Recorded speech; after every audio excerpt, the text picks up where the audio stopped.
Olá, meus irmãos, a paz do Senhor Jesus, que o grande amor de Deus, a graça do nosso Senhor Jesus e a comunhão do Espírito Santo esteja com cada um de vocês, meus irmãos. Hoje eu vou vir com mais uma meditação para eu, você, juntos meditarmos a palavra de Deus, né? Dedicar aí um tempinho para a gente ser corrigido, ensinado, né, pela Bíblia, instruído, para que a gente possa andar dentro da vontade de Deus para as nossas vidas.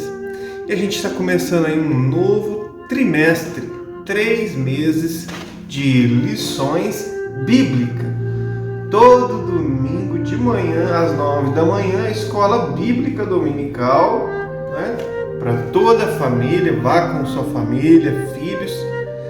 E a gente está num mundo, numa geração tão corrompida, que a única coisa que é capaz de salvar nossa família, os nossos filhos, né?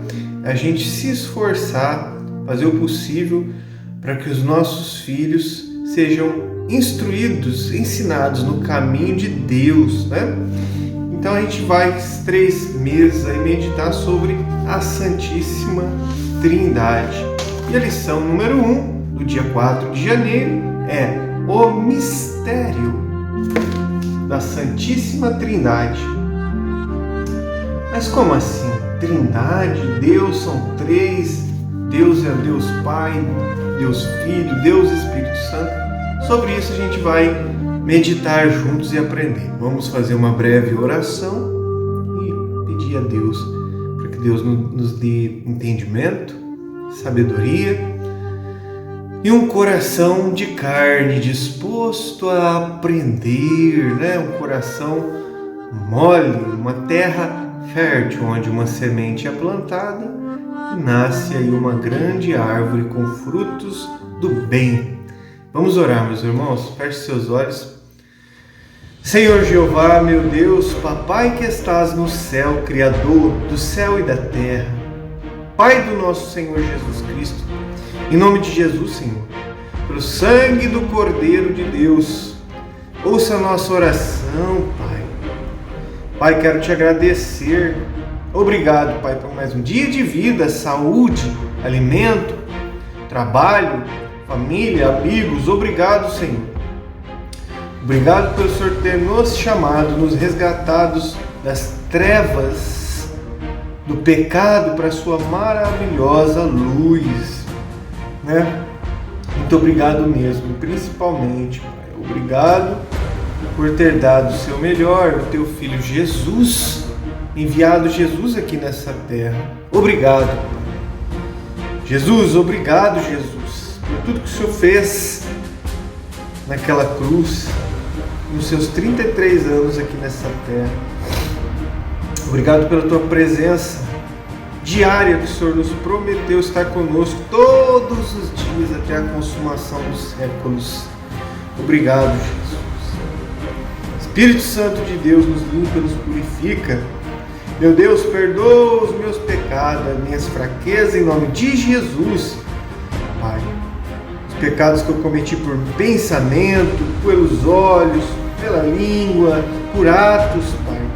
Me perdoe em nome de Jesus e me ajude a melhorar. Abençoa essa pessoa que está aqui agora. Abençoa minha família, Pai. Abençoa meus amigos. Abençoa meus clientes da barbearia, Pai. Abençoa os irmãos da igreja, as criancinhas, os jovens, os adultos, os vovôs, as avós, líderes, músicos, professoras. Meu Deus, abençoa os irmãos em nome de Jesus. Meu Deus, salva minha família, meu filho liberta, meu filho salva, converte minha família em nome do Pai, do Filho e do Espírito Santo. Abra a visão espiritual, Senhor, para ver que esse mundo, essa terra aqui é passageira, Pai. Mas o Senhor nos garantiu uma vida eterna junto com Jesus Cristo. Meu Deus, fica conosco e nos ensina, Espírito Santo, é o que eu te peço, em nome de Jesus. Amém. Vamos meditar, meus irmãos. Lição número 1 do dia 4 de janeiro de 2026. O mistério da Santíssima Trindade. Texto áureo. Este é o meu Filho amado, em quem me comprazo. Mateus 3,17. Verdade prática. A doutrina da Trindade é central à fé cristã. Um só Deus em 3 pessoas que coexistem e atuam harmoniosamente na obra da redenção. Vamos para a leitura bíblica em classe. Mateus, capítulo 3, versículo 13 ao 17. Diz assim a palavra de Deus. Então veio Jesus da Galiléia ter com João junto do Jordão, para ser batizado por ele.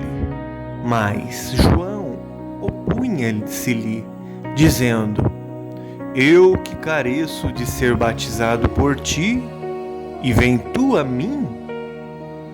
Jesus, porém, respondendo, disse-lhe: Deixa por agora, porque assim nos convém cumprir toda a justiça. Então ele o permitiu, e sendo batizado, saiu logo da água, e eis que se lhe abriram os céus, e viu o Espírito de Deus descendo como pomba e vindo sobre ele. E eis que uma voz dos céus dizia: Este é o meu Filho amado, em quem me comprazo. Amém. Vamos para a introdução da lição de hoje. O batismo de Jesus retrata um dos momentos da revelação divina sobre a natureza trinitária de Deus. Nele, de maneira simultânea, as 3 pessoas da Trindade se manifestam. O Filho é batizado, o Espírito Santo desce como pomba e o Pai fala dos céus. Olha que importante, hein? Muito esclarecedor. O Filho é batizado, o Espírito Santo desce como pomba e o Pai fala dos céus. O episódio fornece uma base sólida para a doutrina da Trindade. Nesta lição, vamos abordar o mistério da Trindade sobre 3 aspectos: a revelação do batismo de Jesus, a distinção e unidade das pessoas divinas e a relevância da Trindade para a fé cristã. Vamos para o primeiro grande ponto da lição de hoje, que é a revelação trinitária no batismo de Jesus. Vamos para o tópico 1. O batismo do Filho, a obediência de Cristo. Jesus, o Deus encarnado, como diz João 1,14, desceu as águas do Jordão para ser batizado por João Batista. Mateus 3,13. Este ato, à primeira vista, pode parecer desnecessário, já que Jesus não era um pecador, como diz 2 Coríntios 5,21, também Hebreus 4,15. Contudo, ele disse: Deixa por agora, porque assim nos convém cumprir toda a justiça. Mateus 3,15. Jesus não precisava ser batizado como uma forma de expressar arrependimento. Mateus 3,6. Contudo, ele submeteu-se a essa tradição judaica, associando-se à condição dos pecadores que ele veio salvar. Mateus 5,17. Assim, o batismo de Jesus é um gesto de identificação com a humanidade pecadora e uma atitude de obediência ao plano redentor do Pai.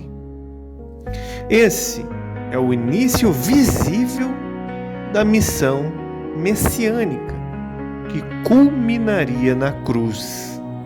Filipenses 2,8. Vamos agora para o tópico 2, a descida do Espírito Santo, a unção para o ministério. Logo após sair das águas, Jesus viu os céus se abrirem e o Espírito Santo desceu sobre ele em forma corpórea, como uma pomba. Mateus 3,16, Marcos 1,10, Lucas 3,22, João 1,32. Essa manifestação visível indicava ser ele, o Messias prometido, o Cristo, literalmente, o ungido de Deus, como diz Isaías 11:2 e Isaías 42:1. Essa unção, porém, não deve ser confundida como uma adoção do Espírito, como se Jesus passasse a ser Messias naquele instante. Antes mesmo do batismo, ele já era o Filho de Deus, como diz Lucas 1,32.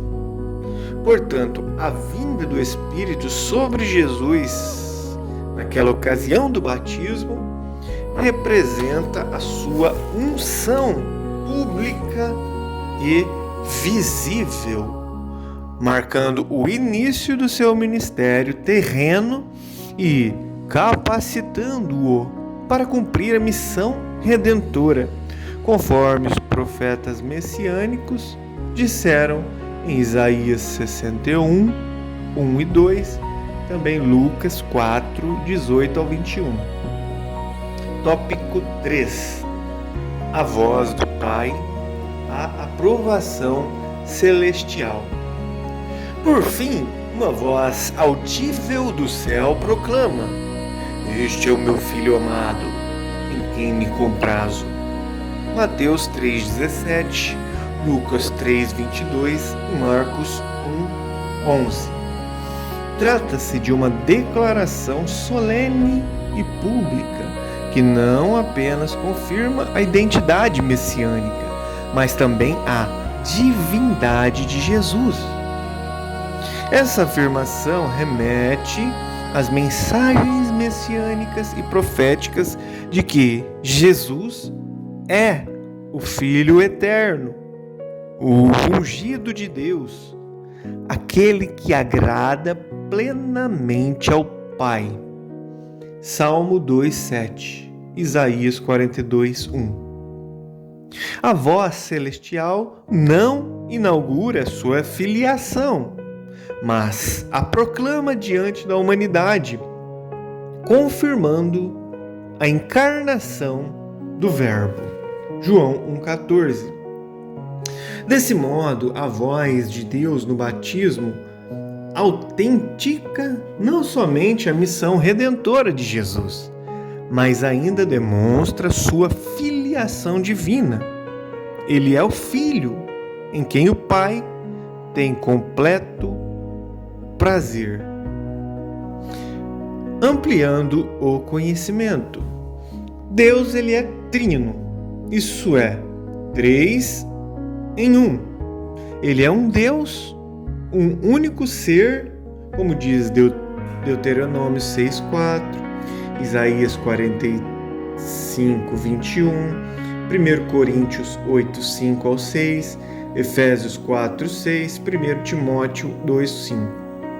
Que esse Deus trino se revelou em 3 pessoas distintas, não separadas, distintas, mas não separadas, mas interrelacionadas e completamente unidas, Pai, Filho e Espírito Santo.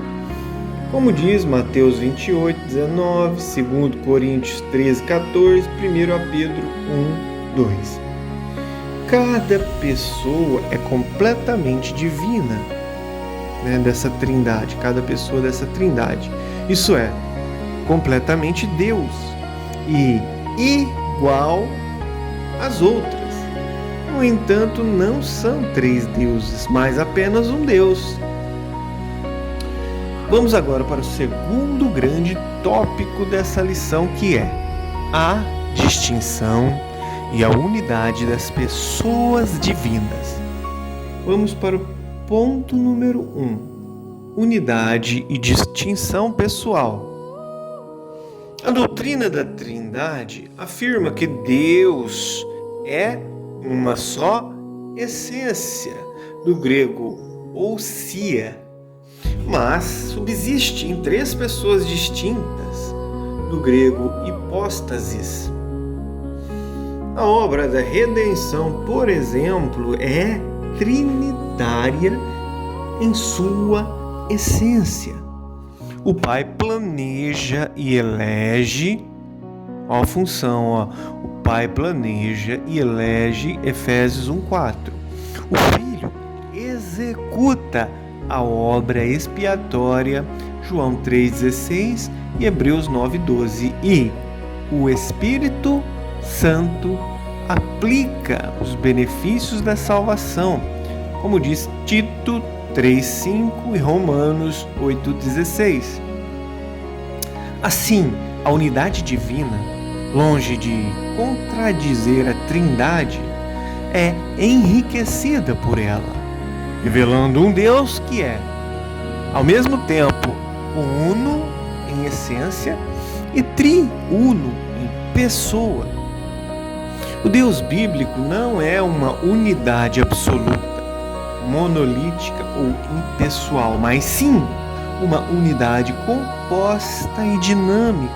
Eternamente subsistem em 3 pessoas distintas: o Pai, o Filho e o Espírito Santo. Tópico 2. A pluralidade na unidade no Antigo Testamento.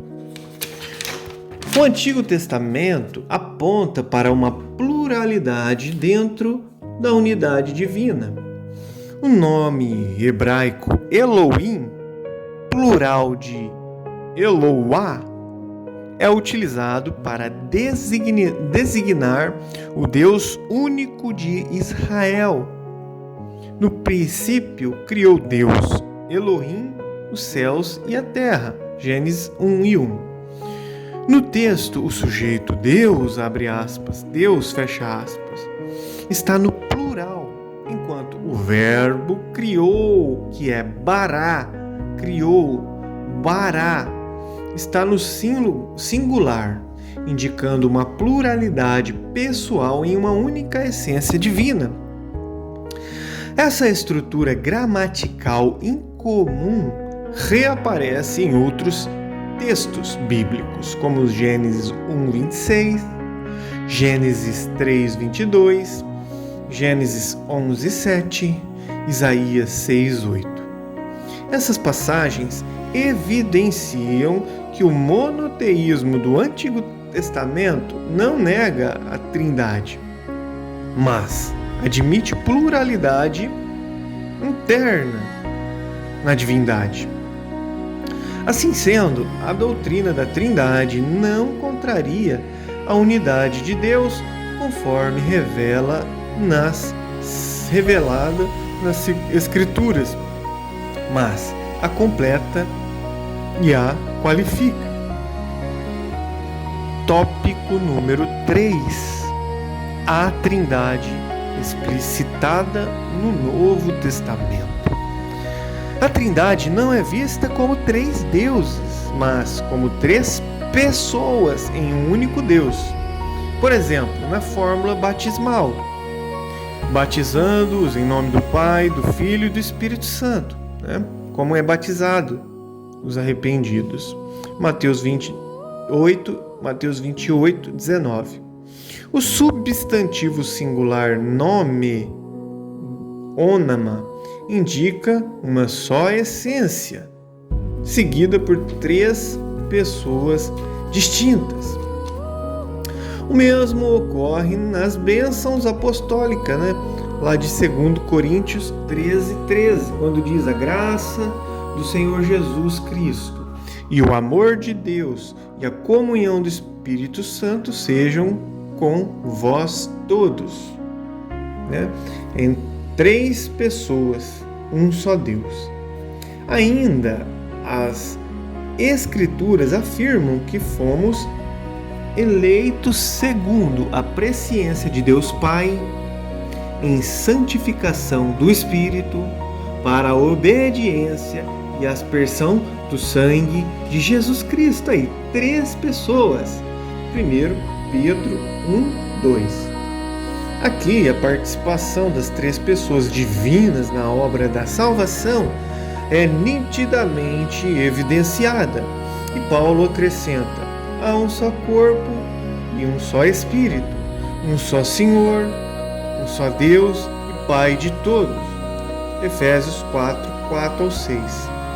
Essa tríade, Espírito, Senhor e Deus Pai, reflete, obviamente, a estrutura trinitária da divindade. Vamos agora para o terceiro grande ponto da lição de hoje, que é a relevância da Trindade para a fé cristã. Tópico 1. Desenvolvimento doutrinário da Trindade. A doutrina da Trindade não é uma elaboração tardia da fé cristã. Ela emerge das Escrituras como a revelação progressiva do Deus vivo. Deuteronômio 6:4, Marcos 12:29, Romanos 1:3-4, Isaías 7:14, João 16:13, 2 Coríntios 3:17. Sua plena compreensão foi definida nos primeiros séculos da Igreja. O Concílio de Nicéia, no ano 325 depois de Cristo, proclamou que o Filho é da mesma substância, no grego homonousios, a mesma substância do Pai, o Filho, condenando a ideia de que ele fosse uma criatura exaltada.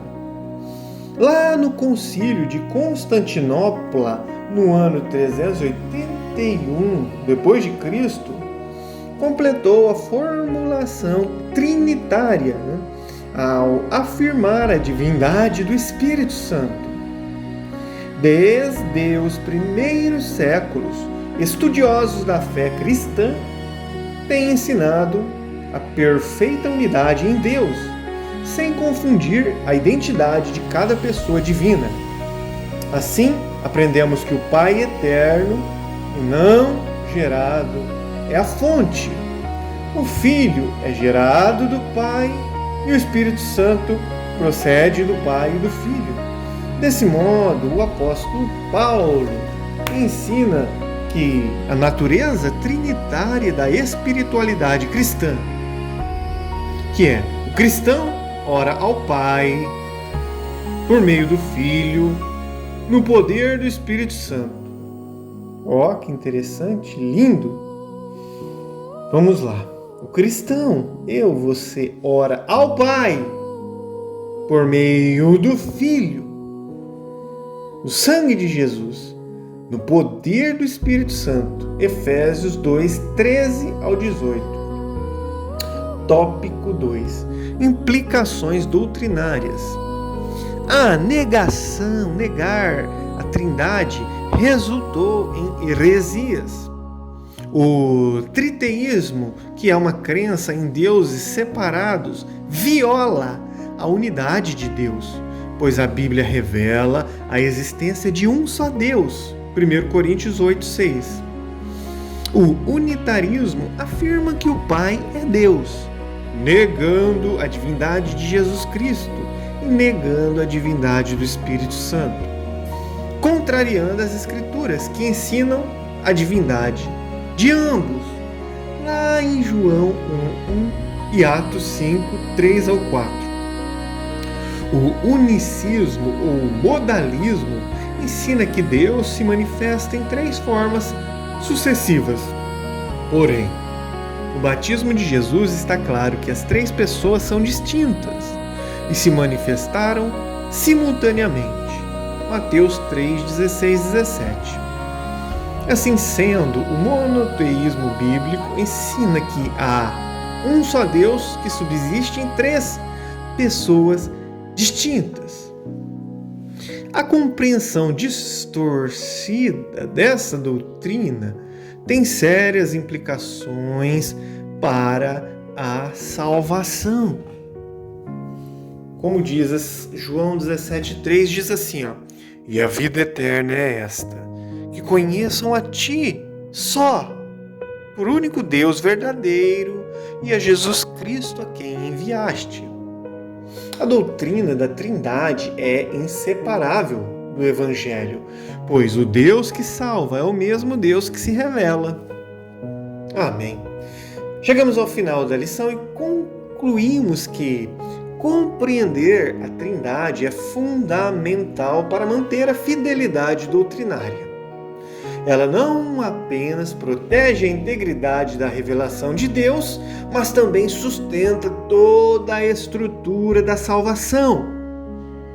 Crer na Trindade é crer no Deus que salva e que se manifesta plenamente como Pai, Filho e Espírito Santo. Por isso, a doutrina da Trindade deve ser confessada. A gente tem que dizer que acreditamos sim, confessar. Acreditamos no Pai, no Filho e no Espírito Santo. E também deve ser celebrada e ensinada como um fundamento inegociável da fé cristã. Amém. Muito bem, chegamos ao fim de mais uma lição. Agradecidos a Deus por esta oportunidade. Que Deus abençoe você, sua família. Fique com Deus e até o próximo vídeo.